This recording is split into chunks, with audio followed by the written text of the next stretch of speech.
अस्सलाम वालेकुम।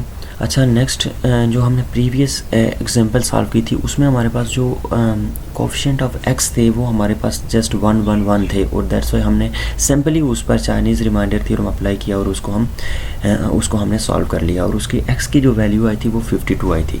और वो एक्स की 52 वैल्यू अगर हम जहाँ पर भी अप्लाई करें, मीन टू से दैट कि जब उसकी 52 वैल्यू आई थी तो अगर हम जो हमारे पास गिवन कॉन्ग्रुएंस गिवन है, ये अगर एक्स में यहाँ पर 52 पुट करें तो वो इससे भी सेटिस्फाई करेगी, इससे भी करेगी और इसी पे भी करेगी। हमने एक्स की वो वैल्यू फाइंड कर ली जो इस पूरे सिस्टम को सेटिस्फाई कर रही। अब नेक्स्ट हम देखते हैं कि हम वो किस तरह सॉल्व कर पाएंगे वो सिस्टम जिसमें हमारे पास एक्स सिंपली 1 नहीं गिवन होता, उसको हमने कन्वर्ट करना होता है। देखिए, फर्स्ट जो कॉन्ग्रुएंस गिवन है ये तो सेटिस्फाई कर रही है, बट सेकंड 2x है और ये 4x है। फर्स्ट ऑफ ऑल हमें इसको कन्वर्ट करना पड़ेगा। अब देखें, जैसे लिखा हुआ है 2x is congruent to 3 mod 5, तो x की जगह हम कौन सी वैल्यू पुट करेंगे जो जिसको हम सब्ट्रैक्ट करें 3 और 5 उसको डिवाइड करें। तो अगर हम x की जगह 4 पुट करें तो 4 2s are 8, मीन 4 को अगर 2 टाइम मल्टीप्लाई करें तो 8 आ रहा है और 8 में से 3 माइनस करें तो 5 और 5 को डिवाइड कर रहा है। दैट्स वाई हमारे पास x की वैल्यू आ रही है 4। ये हमारे पास एक ऐसी कॉन्ग्रुएंस बन गई जिसमें हमारे पास जो ये बेसिकली इसके इक्विवेलेंट है। अब नेक्स्ट हमने देखना है ऊपर जो हमारे पास गिवन है कि 4x is congruent to 5 mod 7। अब हम इसको अगर देखें तो 4x is congruent to 5 mod 7, तो हम x की कौन सी वैल्यू पुट करें जिसमें से 5 सब्ट्रैक्ट करें और हमारे पास 7 आए। अगर मैं पुट करूं 4 x की जगह 3, तो 3 टाइम हमारे पास 12 हो जाता है और 12 में से 5 माइनस करें तो हमारे पास 7 आता है और 7 को डिवाइड कर रहा है। दैट्स वाई हम कह सकते हैं कि x की 3 वैल्यू है जो हम इस कॉन्ग्रुएंस को सेटिस्फाई कर रही है। ओके, अब ये दोनों आपस में इक्विवेलेंट है, हम इसकी जगह इसको लिखेंगे और इसको इसके रिप्लेस कर देंगे। ओके, अब हमारे पास जो ऊपर वाला सिस्टम था उसकी जगह हम जो इसके इक्विवेलेंट्स कॉन्ग्रुएंस आ रही हैं वो लिख लेंगे। ओके, फर्स्ट तो हमारे पास एज इट इज़ आएगा, सेकंड हमारे पास क्या आएगा, x is congruence to 4 mod 5 और थर्ड आएगा x is congruence to 3 mod 7। ये बेसिकली हमारे पास m1 m2 और m3 की बने, 4 5 और 7 basically m1 m2 and m3। Okay, ये हमारे पास a1 a2 एंड a3, ठीक है, x1 x2 एंड x3। अब हमने कोई एक x की ऐसी वैल्यू फाइंड करनी है जो इनमें से किसी एक में भी पुट करें तो वो उसको सेटिस्फाई करे, लेकिन जो वैल्यू वो एक ही होनी चाहिए। ओके, ये नहीं होना चाहिए कि इसके लिए अलग हो, इसके लिए अलग हो, इसके लिए अलग हो, वो एक ही वैल्यू ऐसी होनी चाहिए जो इसमें पुट करेंगे। और यही वैल्यू जब हम एक ऐसी वैल्यू होगी ये कि जो वापस हम इसमें पुट करेंगे तो वो इसको भी सेटिस्फाई करेगी, क्योंकि ये दोनों आपस में इक्विवेलेंस है। ठीक है, अब हमने इसमें से m1 और m2 को देख लेना है कि बेसिकली जो m1 है वो हमारे पास क्या है 4, m2 क्या है 5, m3 क्या है 7, a1 क्या है 1, a2 क्या है 4 और a3 क्या आ रहा है हमारे पास 3। ओके, अब हम कैपिटल M फाइंड करेंगे। कैपिटल M जैसे कि हमने प्रीवियस लेक्चर में डिस्कस किया, ठीक है, कैपिटल M हमारे पास प्रोडक्ट ऑफ ऑल मॉड्स जो गिवन होते हैं वो होता है। ठीक है, 4 क्रॉस 5 क्रॉस 7, तो इनको ये आपस में मल्टीप्लाई हो रहे हैं तो 140 हमारे पास कैपिटल M आ गया। ओके, अब हम स्मॉल m फाइंड करेंगे। स्मॉल m क्या होता है हमारे पास, m is equal to m over capital M over m1। Capital M हमारे पास क्या आ रहा है 140 और स्मॉल m हमारे पास था 4, तो जब इसको डिवाइड करेंगे तो 35 आ गया हमें। m2 फाइंड करेंगे तो capital M divided by small m2। Okay, अब 140 डिवाइडेड बाय 5 करेंगे तो 28। ये बेसिकली m1 m2 की वैल्यू ऊपर गिवन थी, मॉड में जो गिवन थी, मॉड जो हमारे पास गिवन थे वो m1 m2 एंड m3 होते हैं। ठीक है, अब ये जो m3 है तो m3 फाइंड करने के लिए capital M divided by m3 करेंगे तो 140 divided by 7 is equal to 20। अब हमारे पास m की वैल्यू भी आ गई। अब जस्ट एक टर्म रह रही है x, हम x की वैल्यू किस तरह फाइंड करेंगे, वो जैसा कि हमने प्रीवियस क्वेश्चन में किया कि m1 x1 is congruent to 1 mod 5 m। ठीक है, m1 ये बेसिकली हमारे पास फार्मूला है x फाइंड करने का, इसमें वैल्यू पुट कर देंगे। m1 की वैल्यू हमारे पास क्या है, ये ऊपर 35 x1 is congruent to 1 mod 5। 35 4 mod में किसके इक्वल होता है, 3 के इक्वल होता है। ठीक है, 3x1 is congruent to 1 mod 4।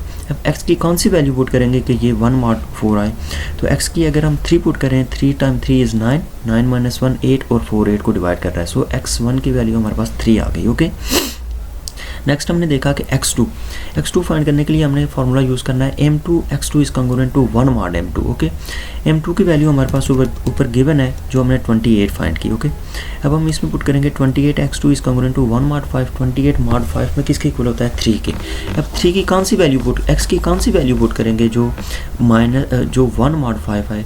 तो अगर 3 की वैल्यू 2 पुट करें, x की वैल्यू 2 पुट करें तो 3 टाइम 2 इज़ 6, 3 2 टाइम 6 इक्वल होता है 6 - 1 5 और 5 को डिवाइड कर रहा है। सो x2 की वैल्यू हमारे पास क्या आई 2। ओके, नेक्स्ट हमने देखना है x3 के लिए हमने फार्मूला यूज़ करना है m3 x3 is congruent to 1 mod m2। Okay, m3 की वैल्यू हमारे पास क्या थी 20। m3 की वैल्यू क्या थी हमारे पास 20। ओके, अब 20 इसमें पुट किया, 20 mod 7 में किसके इक्वल होता है 6 के, क्योंकि 7 2s are 14, 14 minus 14 प्लस 6 20 होता है, तो हमने लिख लिया 6। ओके, अब 6 के साथ कौन सी वैल्यू हम x मल्टीप्लाई करें कि वो 1 माइनस हो उसमें और वो 7 के मार्ड आ जाए, 7 उसको डिवाइड करें। तो इसको अगर हम यूक्लिडियन एल्गोरिथम से भी सॉल्व करें तो वो भी इजी रहेगा। इन तमाम जो लीनियर कंग्रुएंस हैं हम इसको लीनियर डिफरेंटाइन इक्वेशन या यूक्लिडियन एल्गोरिथम से सॉल्व कर सकते हैं, पर ये तो छोटे छोटे हैं, इसमें हम जस्ट अप्रॉक्सीमेट कर सकते हैं, अप्रॉक्सीमेशन वैल्यू पुट करके हम इसको ईजिली सॉल्व कर सकते हैं। फॉर एग्जांपल मैं अगर इस x की जगह -1 पुट करूँ तो -x और ये इधर जाकर माइनस हो जाएगा, माइनस इंटू -6 इंटू -1 -7 और 7 - 7 को डिवाइड कर रहा है। सो हम इसको x3 की वैल्यू -1 पुट कर लेंगे। ओके, अगर x1 की वैल्यू हमारे पास आ गई 3, x2 की वैल्यू 2 और x3 की वैल्यू -1। अब हमने वही फार्मूला यूज़ करना है और उसमें इस तमाम तर वैल्यूज़ को पुट कर देना है। x का फार्मूला क्या था m1 x1 a1 plus m2 x2 a2 plus m3 x3 a3 mod capital M। ठीक है, इस सब की वैल्यू पुट कर दी, 35 3 1 28 2 4 एंड 20 -1 एंड 3। ओके, इसको आपस में मल्टीप्लाई किया 35 क्रॉस 3 तो 105 आया, 28 मल्टीप्लाई बाई 8 किया तो हमारे पास 4 2s are 8, 224 आ गया और -60 आ गया, 20 टाइम -3 -60 और कैपिटल M हमारे पास आ गया 140। ओके, इस सबको ऐड और सब्ट्रैक्ट किया तो हमारे पास आ गया 269। ओके, 269 आया और 269 140 से ग्रेटर है, दैट्स वाई हम इसको डिवाइड कर देंगे। 141 169 में से 140 माइनस किया तो 129 आ गया। अब x की 129 एक ऐसी वैल्यू है जो इस पूरे कंग्रुएंस को सेटिस्फाई करेगी। ठीक है, अब इसको हम फर्दर चेक करते हैं। अच्छा, चेक हमने दोनों सिस्टम पे करना है। सबसे पहले तो हम इस सिस्टम पे चेक करेंगे क्या आया ये मेन सिस्टम को सेटिस्फाई कर रहा है या नहीं। अगर इसने मेन सिस्टम को सेटिस्फाई किया तो ये दूसरे सिस्टम को भी सेटिस्फाई करेगा क्योंकि वो इसका इक्विवेलेंट सिस्टम है। ओके, अब हमने फर्स्ट x 129 - 1 128 डिवाइडेड बाई 4 ये इसको डिवाइड कर रहा है। अब दूसरा सिस्टम क्या था 2x, तो 129 cross 2 is congruent to 3 mod 5, तो इसको भी माइनस करेंगे तो वो ये भी हमारे पास 5 इसको डिवाइड करेगा। अब तीसरा था 129 cross 4 is congruent to 5 mod 4, तो 129 माइनस 5 करेंगे तो ये भी 7 इसको इजीली डिवाइड करेगा। ओके, तो सो हमारे पास 129 एक ऐसी वैल्यू है जो इस पूरे सिस्टम को सेटिस्फाई कर रही है।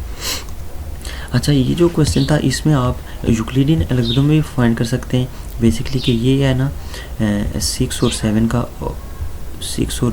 का मॉड क्या 6 और 7 का हमारे पास GCD क्या आ रहा है 1, और अब इसको आप इजीली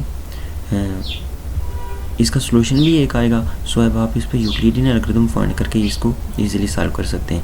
मीन के 7 को हम इस तरह लिख सकते हैं कि 7 is equal to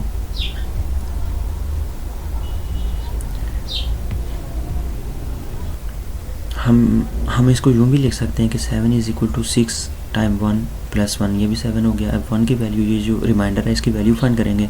1 is equal to 7 plus 6 into -1।